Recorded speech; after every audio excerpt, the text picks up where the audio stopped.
எனக்கு அன்பானவர்களே, நாம் பிரகாசிக்க வேண்டும், எல்லா சூழ்நிலையும் நாம் தேவனுக்கென்று வெளிச்சம் தர வேண்டும் என்று சேனைகளை கர்த்தர் விரும்புகிறார். அதற்காகவே தமது ஒரே பேரான குமாரனாகிய இயேசுவை இந்த உலகத்தில் அனுப்பினார். அதற்காகவே அவர் நமக்காக இயேசு ரத்தம் சிந்தினார். இன்றும் அந்த பரிசுத்த ரத்தத்தினாலே நம் சரீரம், ஆத்மா, ஆவி எல்லாவற்றையும் நாம் கழுவி கொள்ளும் போது கட்டாயமா சொல்லுகிறேன், நாம் பிரகாசிக்க முடியும். கர்த்தருடைய திட்டத்தை அறிந்து புத்தியாய் பக்தியாய் செயல்பட்டு அவருடைய ராஜ்யத்துக்கு நாம் செல்லும் போது திரளான மக்களோடு, ஆத்மாக்களோடு அவர் சித்தத்தை நிறைவேற்றி முடித்தோம் என்கிற ஒரு ஜெயத்தோடு கூட அவரை சந்திக்க முடியும். இது எப்பெல்லாம் சாத்தியமாகும் தெரியுமா? இது யாருக்கு சாத்தியமாகும்? கேட்கும் போதெல்லாம் நல்லா தான் இருக்குது ஐயா, இல்லையா? ஆனால் நம்முடைய வாழ்க்கையில எப்போ நம்ம செயல்படுத்துறது இதை கேள்வி கேட்குறீங்க இல்லையா? இது உங்களுடைய புரிதலுக்காக அப்போஸ்தலர் நடவடிக்கைகளில் 9ஆம் அதிகாரம் 6ஆம் வசனத்தை நம்ம வாசிக்க போகிறோம். From the book of Acts chapter 9 verse 6. அவன் நடுங்கி திகைத்து, ஆண்டவரே, நான் என்ன செய்ய சித்தமாய் இருக்கிறீர் என்றான். அதற்கு கர்த்தர், நீ எழுந்து பட்டணத்துக்குள்ளே போ, நீ செய்ய வேண்டியது அங்கே உனக்கு சொல்லப்படும் என்றார். இந்த வேத வாக்கியத்துல பவுல் தேவனோடு பேசினாலும் தேவன் உடனே பதில் கொடுக்கிறார் பாருங்க. அதாங்க நம்ம ஆராதிக்கிற தேவன். அவ்வளவு அன்புள்ளவர். அவர் யாருமே தாமதிக்கிறவர் அல்ல. சில நீங்க நினைக்கிறீங்க, ஏன் என்னுடைய வாழ்க்கையில் மட்டும் தாமதமாகுது? திருமண தடையா இருக்கு, குழந்தை தடையா இருக்கு, இன்னும் எதிர்பார்த்த விசா வரல, இப்படி பல தடைகள் ஏன் எனக்கு மட்டும் அப்படின்னு நீங்க கேட்குறீங்க இல்லையா? உங்க கேள்விக்கான பதில் தான் இந்த செய்தியில இருக்கு. அவர் என்ன சொல்றார்? நீ எழுந்து பட்டணத்துக்குள்ள போ, அங்க ஒன்று தெரிவிக்கப்படும். ஸ்டேஜ் பை ஸ்டேஜ் கர்த்தர் செய்கிறாரு, தன்னுடைய ரகசியத்தை தன்னுடைய பிள்ளைகளுக்கு டிஸ்க்ளோஸ் பண்றார். அதாவது தன்னுடைய திட்டத்தை, உங்களை குறித்து, உங்கள் குடும்பத்தை குறித்து, உங்கள் எதிர்காலத்தை குறித்து, உங்களுடைய திருச்சபையை குறித்து, உங்களுடைய தேசத்தை குறித்து, எல்லாவற்றை குறித்தும் தேவன் படிப்படியாக வெளிப்படுத்துவார். ஆனால் அதற்கு முதலாவது தேவன் நம்மிடத்தில் எதிர்பார்ப்பது என்ன? நீ எழுந்து, நீ இருக்கிற இடத்துல உட்கார்ந்து கொண்டிருந்தாலோ இல்லை படுத்து கொண்டிருந்தாலோ ஒன்றும் பிரயோஜனப்படாது. நீ எழுந்து. என் அன்பானவர்களே, இந்த ஆவிக்குரிய கண்களை தேவன் உங்களுக்கு தருவாராக. Let divine God, the living Father, open your inner eyes now. இந்த செய்தியை கேட்கும் போதே உங்கள் மனக்கண்களை கர்த்தர் திறப்பாராக. கடந்த நாட்கள்ல ஒரு ஜபம் செய்வதாக ஒருத்தர் இப்படியாக அனுப்பியிருந்தார். அதை பார்த்தீங்கன்னா குறிப்பிட்ட ஒரு அரசாங்கத்தை பழித்து ஜபிப்பதை நான் பார்த்தேன். அப்படி எங்கேயுமே பரிசுத்த வேதாமத்தில் சொல்லப்படலை. உங்கள் அதிகாரிகளுக்காக, உங்கள் ஆட்சியாளர்களுக்காக ஜெபியுங்கள், மனம் திரும்புங்கள், அவர்களுடைய மனம் திரும்புவதற்காக வேண்டுங்கள் என்று ஆண்டவர் சொல்லியிருக்கிறார். இன்னைக்கு கிறிஸ்தவம் எழுந்து பிரகாசிக்க கூடாதபடி ஒரு காலகட்டத்தில் பார்த்தீங்கன்னா, ஒரு சின்ன உதாரணம் சொல்றேன். ஃபாதர் ஆஃப் மிஷனரிஸ் என்று சொல்லக்கூடிய வில்லியம் கேரி அவர்கள் முதலாவது கல்கட்டாவுக்கு வந்தபோது அங்கே நடக்கிற மூட நம்பிக்கையான காரியங்களை பார்த்து மன உடைந்து ஜெபித்தார். தேவன் அவரோடு இருந்தபடினாலே அவர் எழுந்து என்ன செய்தார் தெரியுமா? அந்த நாட்களில் ஒரு பழக்கம் உண்டு. கணவர் மரித்து போனால் உடனே மனைவியும் உயிரோடு கொளுத்தப்படுவாங்க.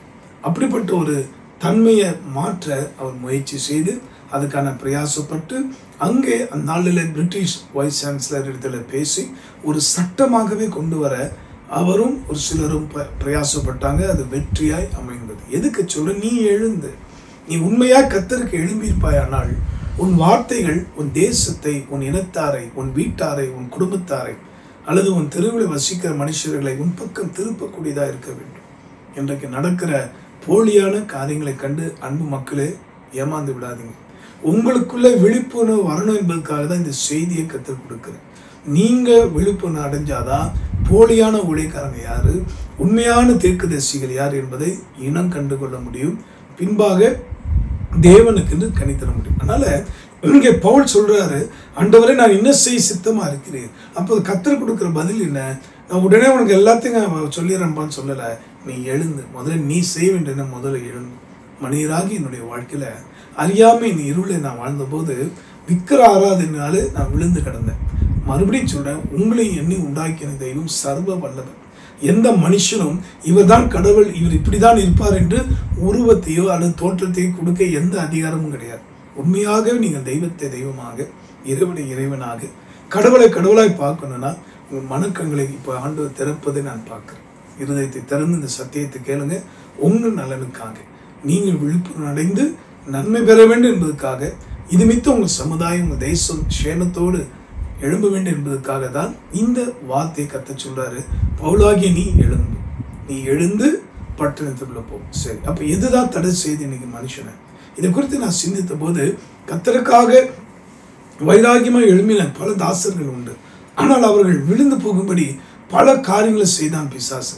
இதை குறித்து நான் சிந்தித்த போது நியாயாதிபதிகள் புஸ்தகத்துல 16ஆம் அதிகாரம் 20ஆம் வசனத்தை வாசித்து பார்க்கும்போது நாம் புரிந்து கொள்ளலாம். When you read Judges chapter 16 verse 20. அப்பொழுது அவள், சிம்சோனே, பெலிஸ்தர் உன்மேல் வந்து விட்டார்கள் என்றாள். அவன் நித்திரை விட்டு விழித்து கர்த்தர் தன்னை விட்டு விலகினதை அறியாமல், எப்போதும் போல் உதறி போட்டு வெளியே போவேன் என்றான். எப்பொழுதும் போல உதறி போட்டு வெளியே போவேன் என்றான். As usual. நல்லா தெரிந்து கொள்ளுங்க, சிம்சோனை தேவன் விருக்கல. சிம்சோனுடைய வாழ்க்கை அவனுக்கு விசேஷித்த வல்லமை தந்திருந்தார், எல்லாமே உண்மைதான். ஆனால் ஒரு வித் ஒன் கண்டிஷன், ஒரு நிபந்தனையோடு செய்தார். ஆனால் அது நடந்தது என்ன? அவன் அந்த ரகசியத்தை உடைத்து விட்டான், சொல்லக்கூடாத இடத்துல சொல்லிவிட்டான். நடந்தது என்ன? அவன் குருடாக தள்ளப்பட்டான். அதாவது அவன் ஏமாற்றப்பட்டான், வஞ்சிக்கப்பட்டான், அல்லது கைவிடப்பட்டான் என்று சொல்லலாம்.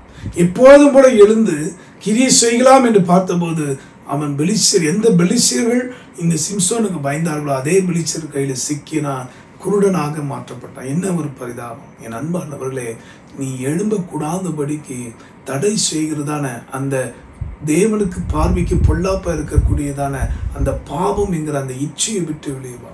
பாவத்தோடு நீ பிரகாசிக்க முடியாது.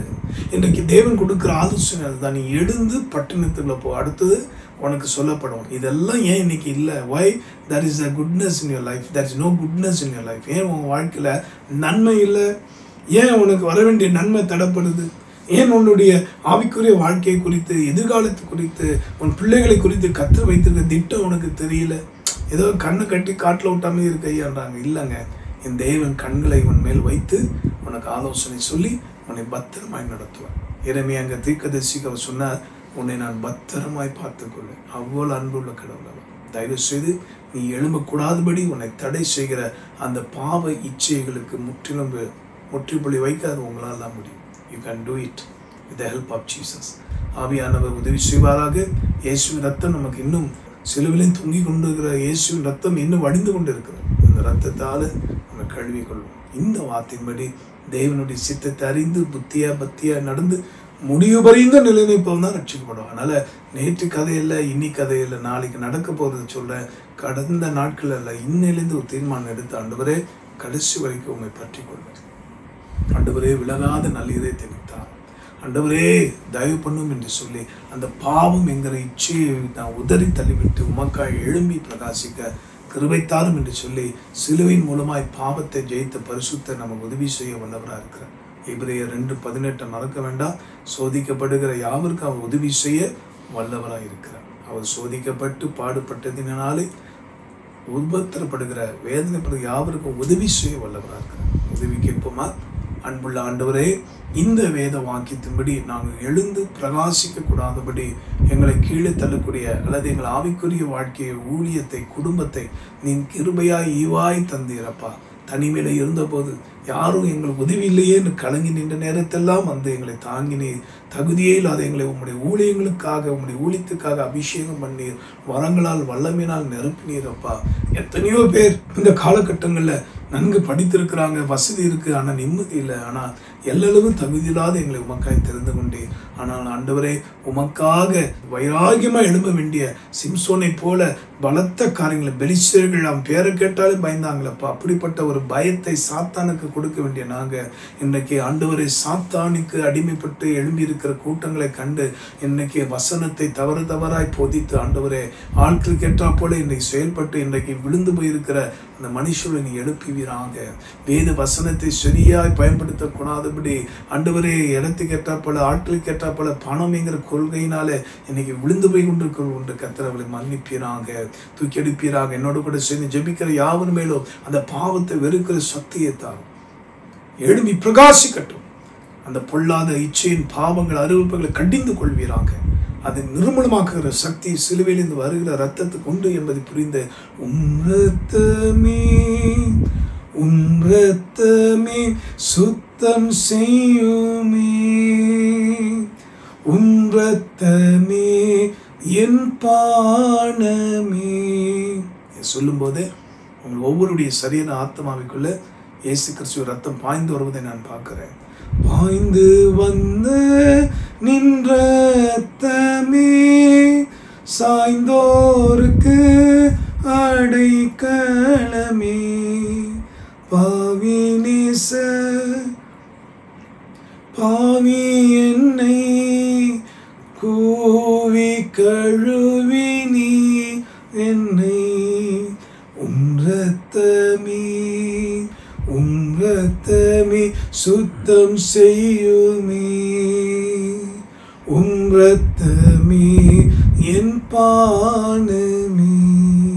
ஆண்டவரே, அந்த பரிசுத்த ரத்தம் ஒவ்வொருடைய சிந்தையை இப்போ நிரப்பட்டும், கண்களை நிரப்பட்டும், செவிகளை நிரப்பட்டும், அந்த தொண்டை பகுதியில் நிறங்கட்டும், உச்சிதமே உள்ளங்கால் அந்த பரிசுத்த ரத்தம் இறங்கினுக்கா ஸ்தோத்திரம். ஆண்டவரே, நாங்கள் எழுந்து பிரகாசிக்க கூடாதபடி ஆண்டவரே மடங்கடிக்க பண்ண பார்க்குற எல்லா உலக பாவங்கள் அது எந்த ரூபத்தில் இருந்தாலும் எந்த வகையில் இருந்தாலும் அந்த கத்தை கடிந்து கொள்கிறாங்க.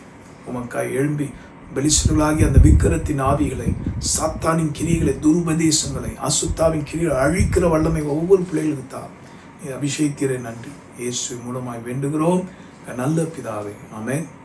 அன்பானவர்களே, light of the world ministry என்பது மக்களை கிறிஸ்துவண்டை திருப்பி பின்பு அவர்களை சீஷர்களாக்கி இன்னும் ஆவின் வரங்களால் அபிஷேகத்தால் தேவன் அவர்களுக்கு வைத்திருக்க திட்டங்களை எடுத்து உரைத்து அவர்கள் நல்வழிப்படுத்தி அவர்கள் மித்த அவர்கள் இனத்தார், தேசத்தார், அவர்களுடைய அருமையானவர்கள் இன்னும் கர்த்தர் வண்டை திரும்பேன் என்பதற்காக ஒரு திறந்த மனதோடு ஒரு தொலைநோக்க பார்வையோடு இந்த ஊழியத்தை செய்து கொண்டிருக்கனால உங்களுடைய ஜெபம் எங்களுக்கு ரொம்ப அவசியம். மனதில் பார ஆண்டவர் படுத்திருக்கும் பட்சத்தில் இந்த ஊழியத்துக்காகவும் நீங்கள் எப்போதும் துணையாக இருக்கலாம். God bless you.